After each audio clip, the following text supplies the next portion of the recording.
Babe, what'd they tell you? Nothing. Okay, she was life flighted here. Yeah. This is Natalie and John Shirilla, the parents of Mackenzie Shirilla. Just hours earlier, they were informed their daughter was involved in a devastating car accident and that she was transported by helicopter to the nearest hospital. However, what they're about to hear from this officer would change the course of their and Mackenzie's life forever. Okay. No. What was that? You want to sit down? Oh my God. Way to say this. Progress in Alameda, car into a building. 2 are deceased in the vehicle. Daughter's driving. Who died? Mackenzie's boyfriend, Dom Russo, as well as their friend Davion, were pronounced dead after the crash, making Mackenzie the suspect of a potential double murder. However, police had their doubts. Most assumed that this was simply the result of an innocent mistake on Mackenzie's behalf. But as the investigation would progress, dark and disturbing secrets would reveal this was clearly much more than just an accident. Dom, if you do not open, you think I'm joking. What do you mean? You know exactly what I mean. You're gonna come open this door right now, or there's gonna be a serious problem.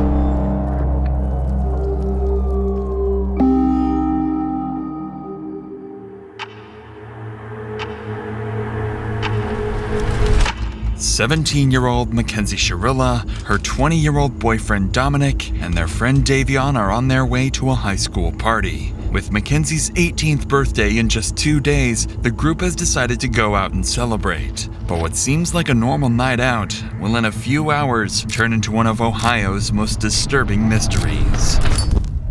At around 2 a.m., Mackenzie and Dominic are seen smoking at the party, and at one point, Mackenzie reportedly offers the host of the party psychedelic mushrooms. This was unlike Mackenzie, as her friends had never seen her use the substance before, let alone pass them around.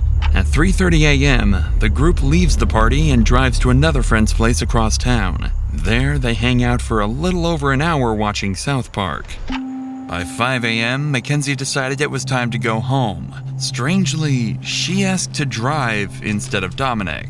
This was unusual, but Dominic agreed. Additionally, when Davion asked for a ride, Mackenzie refused to let him in the car. After an argument, Dominic convinced her to take Davion home. All 3 of them would get in the car, sealing their own fate. At the intersection between Pearl and Progress Drive, CCTV spots the car making a turn off course from Davion's house. Instead of driving along Pearl Drive, the car turns onto Progress Drive, a road that ends abruptly with a brick wall. CCTV would spot the car rapidly start accelerating, going from a calm 30 to over 90 miles per hour. In the very last seconds, an intense turn would take place, leading the car to narrowly avoid slamming into a tree, but it would be too late, and the car would speed into the brick wall. The crashed car would remain undiscovered for 45 minutes, until 6:15 a.m., when a passerby on a motorcycle would discover the destroyed vehicle. About 10 minutes later, law enforcement would arrive, and through their body cams, we can witness the horrific discovery they would make.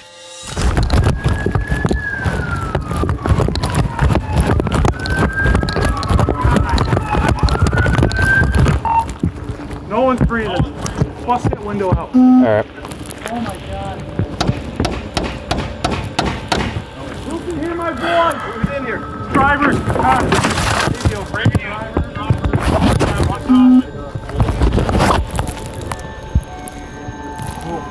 Hey. This is bad, guys. She's alive. We got to get her out. Here, reach. All right. Reach up and unlock this door. Let me see your knife. Let's cut this thing out.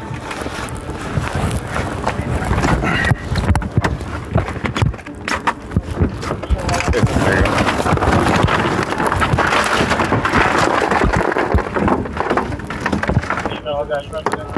I don't feel anything. I don't feel a pulse. She's breathing. I saw her stomach. Her stomach's moving. Oh yeah, yeah. We got 2 that are gone. Yeah. Okay. I know. Jesus Christ. This is the worst I've ever seen. How old is Dominic Russo? 17? 19? Rest in peace, buddy. Inside the car, officers quickly confirmed 2 victims as deceased, 20-year-old Dominic in the front passenger seat and 19-year-old Davion in the back. But one person has survived, the driver, Mackenzie Shirilla. As medics and firefighters rush to tend to the victims, investigators begin trying to understand how such a devastating crash could have happened. That's when they start uncovering alarming details. It looks like they even went off the road up there. They did. But if you're hitting a building that hard, I just can't believe all the people that work up here, that are up here all night long, no one heard. They're in factory type settings. Yeah, well. And it's dark over there. That's insane though. Once they get her out, I'll go over to this building because I think there's a camera on the front of that building. I don't know if it's working, but I can always ask. As authorities work to save Mackenzie, the man who initially called 911 to report the incident arrives on the scene to give his side of the story. Appreciate you giving us a call. Yeah. Someone in it, obviously. Yeah. Yeah. All right. Yeah. So. That's a bummer. I didn't want to get stuck, and I'm like, I ain't fucking. I don't know what's going on. Right. No, I appreciate you giving us a call. Absolutely appreciate it. They fucking were hitting it, man. Yeah. I mean, obviously, because I saw that front end. They definitely hit it hard. Fucking destroyed. Right. All right. Well, what a way to start your Sunday. I guess better than theirs. Huh? Right. I appreciate the call, sir. Thank you. Officers would file the crash as an accident, stating that the driver appeared to have attempted to steer off course but was unable to regain control. Mackenzie was diagnosed with a condition known as POTS, which can cause dizziness and fainting, something officers believed may have contributed to the crash. The presumption was that a combination of Mackenzie's medical condition and drug use had likely led to the tragic crash. However, one detail worried officers. There were no signs of braking anywhere, and officers would soon begin to discover why. I've personally been told that she did voodoo on him. She was scared that she was going to make him crash the day before the actual crash. I feel like that's what she was trying to do, was crash the car into the wall. As police continue gathering evidence from the crash site, one officer heads to the hospital to speak with Mackenzie's parents. At this point, all they know is that their daughter was in a serious accident. Oh, God, help me. What'd they tell you? Nothing. Okay, she was life flighted here. Yeah, I wouldn't know that. Okay. No. What was that? You want to sit down? Oh, my God. Oh, dear. Wait till you say this. Progress in Alameda, car into a building. 2 are deceased in the vehicle. Daughter's driving. Who died? I don't know whether, but there's one that we don't know. His name's Jacob. Does anyone know Jacob? Dom? No, stop. Let him talk. Guys, I know, we've been dealing with this. Your daughter's okay. She's talking to us. I talked to her, okay? Your daughter's alive, okay? Your daughter's alive. She was driving the vehicle, okay? Who's that? Jacob and who? I think, what's the name you said? Dom? Might be. Oh, my God. Stop. What's his relation to you? Okay, yeah, then Dom was in the car. Stop. Oh, my God. What? Are you kidding me? It's right now, it's an ongoing investigation. Speed is definitely a factor. So are drugs. Dom is dead? Dom is dead? Is that what you're saying to me? Look at me. Is Dom dead? There's no always way for me to say anything right now, man. Dom, This is a serious situation. Dom with curly. I put the same Dom. Maybe it's a different Dom. It could be a different Dom. Might be a different Dom. What's that? Does she know about their third? No, not at all. Well, we're gonna keep it that way for. Okay, she's getting worked on now. Okay. Full transparency here. There's drugs in the car. She had a bag of mushrooms on her and a scale. Full transparency, guys. I'm sorry, I'm ripping the Band-Aid off. Okay. Drugs in the car. So she was awake, but not awake. So she was like not. In and out of consciousness. Should be fully extracted from the vehicle. IFD. I know she has a severe leg injury. Like I said, she was speaking, and she had her seatbelt on. Mackenzie was the only one in the car wearing a seatbelt, which was why she was the sole survivor. If her intention had been suicide, it's unlikely she would have taken that precaution. This detail would later become important to the investigation. Yeah, that probably saved her life. 100% saved her life. She had a seatbelt on. Oh. I don't believe the others did.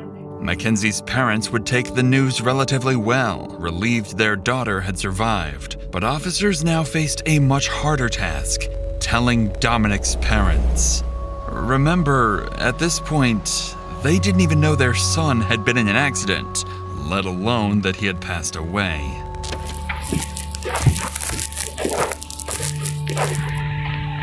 Hi, Christine. Hey, can I talk to you real quick? Yeah. Hey, there was an incident that we believe Dominic may be involved. What? Both Davion and Dominic are deceased. Oh God! Yeah. Oh God! Christine, Oh Christine, God! Christine, Oh God! Just sit down. Oh God! Sit down. Just sit down. Oh my God!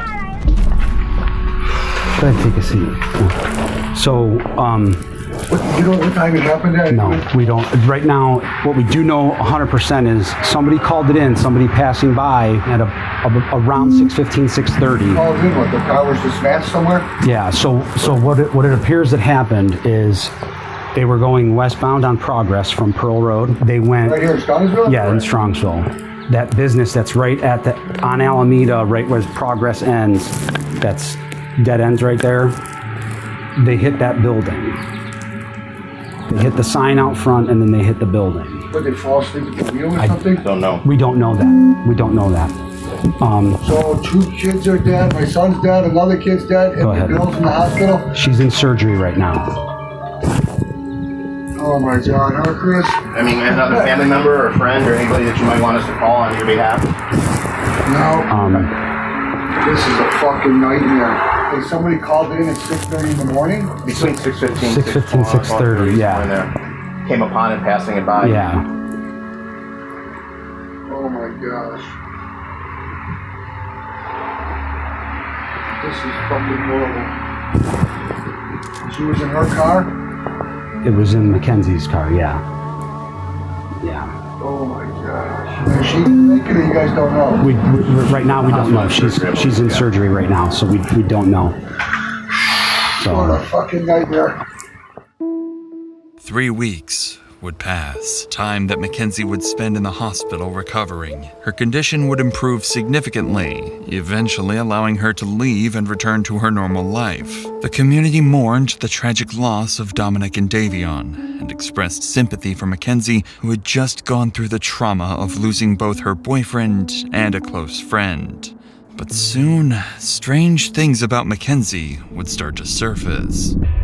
In the weeks that followed, it seems Mackenzie thought everyone concluded the crash as a tragic accident and nothing further. Mackenzie would never attend Dominic or Davion's funerals. On social media, she would brag about her drug use, claiming she could, quote, do more drugs than anyone and still live. And then, on October 31st, 2022, Mackenzie would go to her first party since the crash, and her costume for the night would be a detailed corpse with fake blood smeared across her mouth. Mackenzie's parents even went public to defend her outfit, saying she, quote, deserved to have some fun after the accident. There also appeared to be a mysterious source of income. Mackenzie was spending thousands of undocumented dollars on designer clothing, and she wasn't hiding it either, openly bragging about it online. But lucky for Mackenzie, this strange behavior still wasn't enough for police to launch a full investigation. However, that would all change when Dominic's family came to the police with a video taken from Dominic's phone. A clip recorded just 10 days before the crash, one that would change everything. But before we get to that, I want to tell you about the best earbuds I've ever used. If you're like me, then you love listening to true crime podcasts, maybe at work, at a cafe, or on the train. I listen to them all the time when I'm traveling, but there's one problem with that: the noise. Normal earbuds just don't work no matter how much I turn them up. That's when I did some research and discovered Raycon, the sponsor of today's video, and their new Raycon Everyday Earbuds Classic. But this time, they're packing in active noise cancellation. The active noise cancellation feature is incredible. It blocks out all the distractions so that I can make sure I'm not missing anything important. Their audio quality rivals all the big audio brands you know and love. And at half the price. They have a playtime of 8 hours of straight listening, and if you run out of juice, you can recharge an hour and a half of listening in only 10 minutes. They also have protective covers allowing you to customize their look just how you want it. I went with this cool blue Galaxy case. Go to buyraycon.com/DrInsanity to get 20% off fan favorite Everyday Earbuds Classic. The link is in the description below. Thanks again to Raycon for sponsoring. Now, let's get back to what the investigators uncovered. At this point, officers already had a growing list of suspicions about Mackenzie, but it would be one video submitted by Dominic's parents and filmed by Dominic himself just 10 days before the crash that would turn the entire case on its head. Dom, if you do not open, you think I'm joking. You think I'm joking. Like, I'm dead ass. You're gonna come open this door right now, or there's gonna be a serious problem. This was a short snippet from a 15-minute video where Mackenzie clearly and continuously threatens Dominic. But this wasn't all. Dominic's family would show even more disturbing material, including text messages confirming she had threatened to kill Dominic. This was enough for officers to reopen the case, now investigating it as a planned double homicide. At this point, this is a homicide investigation, and so we are trying to show that she intentionally drove the car into the wall. Shortly after the investigation began, police would begin interviewing several of Mackenzie Chiarilla's friends, family members, and individuals from the community. This would prove to be very insightful. Officers would first bring Tyler, Mackenzie's former boyfriend, in. Unfortunately, his accounts would only serve to deepen their concerns. You understand, you're not under arrest. Yeah. You walk out anytime you want. We have approximately 10 questions that we wanted to ask you. How long were you guys in a relationship, you and her? Well, we were all friends in a friend group at first. I ended up dating her for a little bit, probably over the summer. I was only dating her for probably a month and a half or 2 months, and then me and Dom found out that she was cheating on us basically, but it wasn't anything official, so it wasn't no hard feelings with whatever happened. I just kind of was after me and Dom found out about that, we didn't have no problems with each other or nothing, but they were on and off, and I kept on talking to her still while they were on and off, because we were all still in the friend group and stuff, so, and then we kind of just stopped being intimate, you know what I'm saying, and we're just friends. So, describe the relationship. What was it? What was she like as your girlfriend?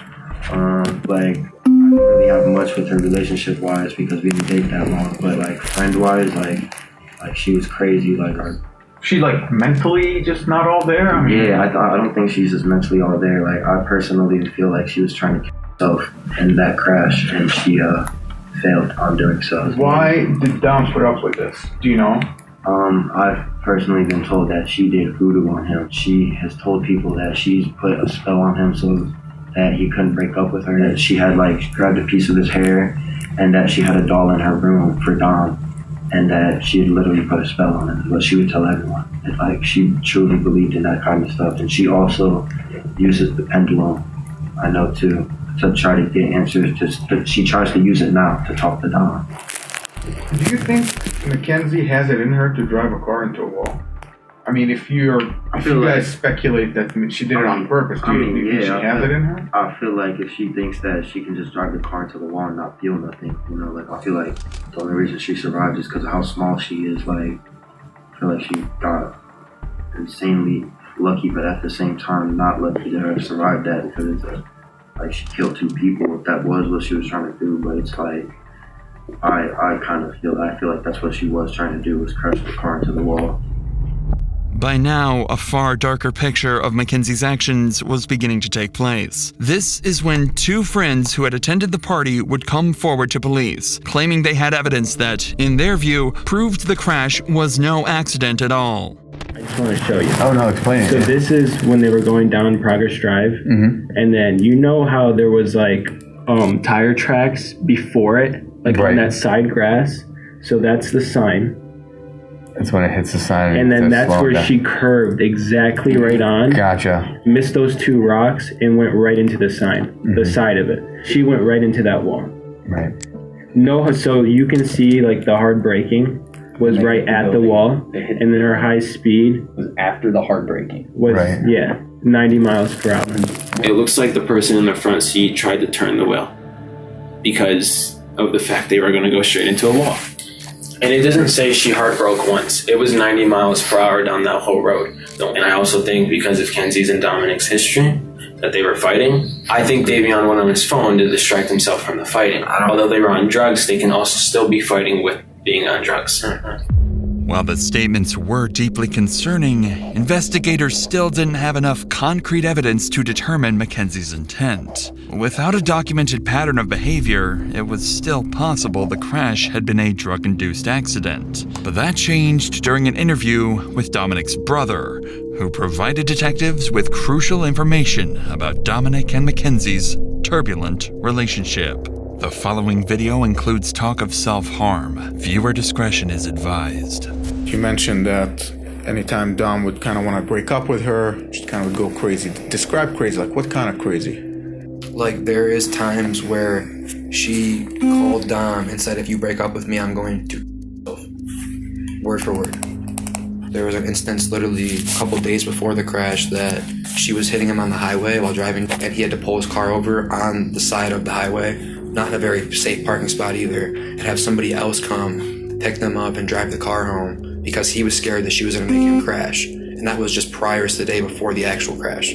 Apparently, just days before the crash, Mackenzie had threatened Dominic's life, saying she would crash the car they were in. Dominic's brother continued the interview by giving officers a compelling motive for why the crash may have been intentional. If you're going 94 miles an hour, you don't have a very fast car to begin with. You were stomping that gas pretty much that whole entire time. There's no brake marks on the street at all. Even before the hit, you would think that some type of instinct would kick in and slam on the brakes. But to my knowledge, she went straight into it.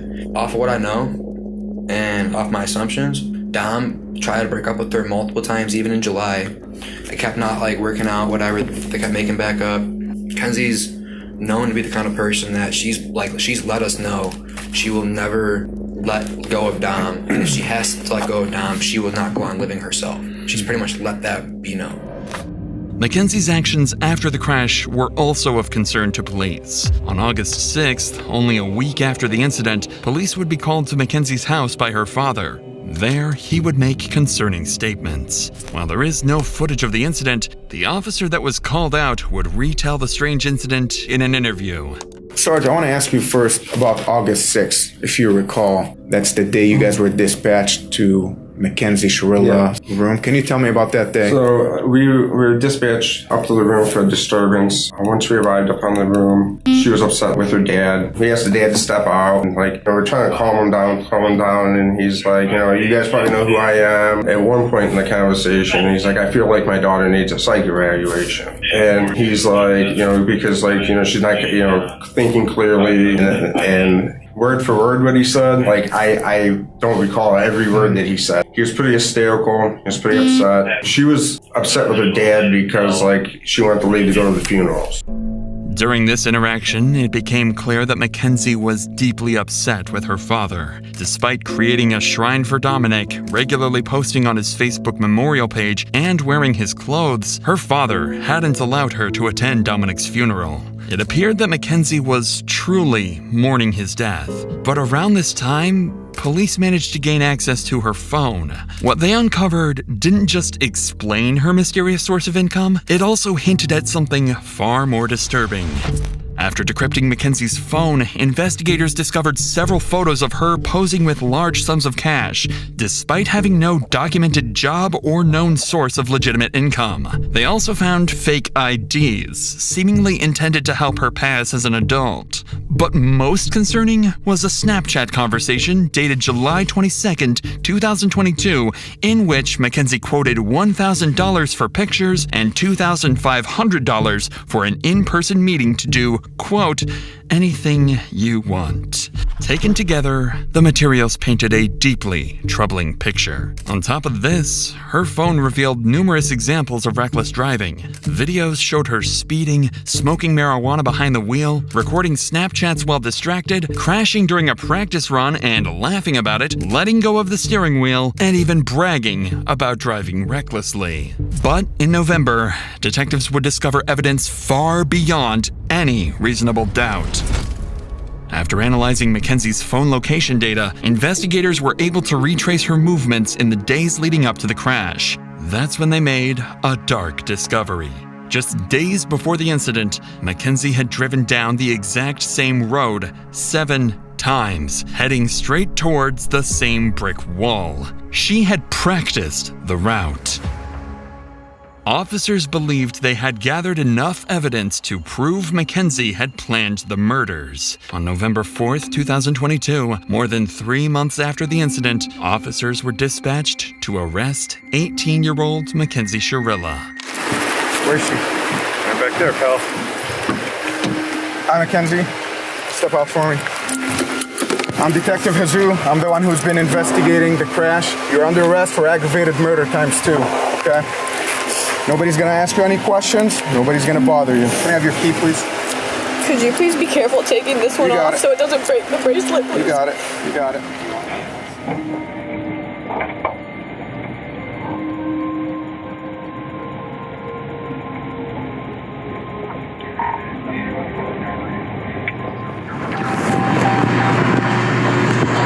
Recording. Mounted. Wi-Fi connected.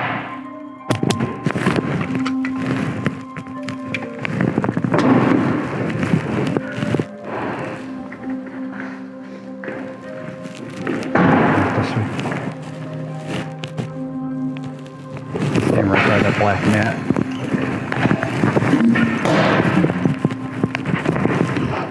What's your first name? Mackenzie. Okay, Mackenzie, I want to take your handcuffs off. I need like all the jewelry and everything to come off, okay?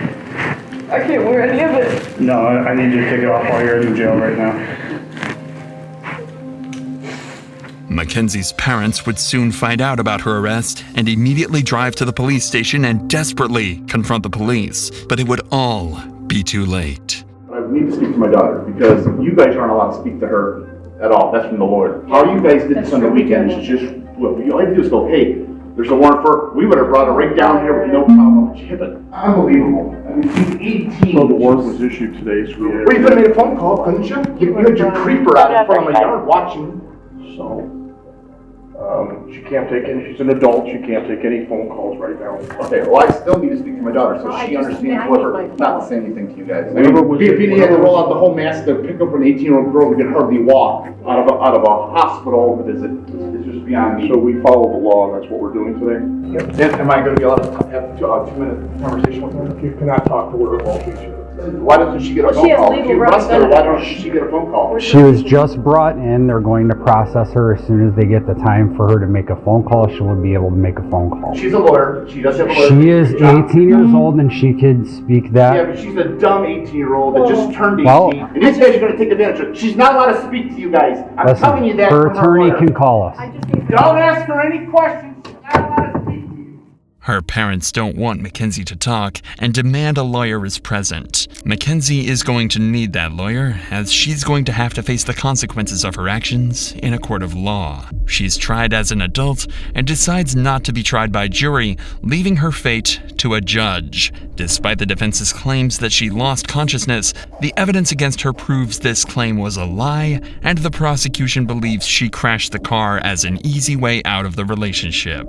The judge agreed, and on August 14th, 2023, Mackenzie's fate was finally sealed.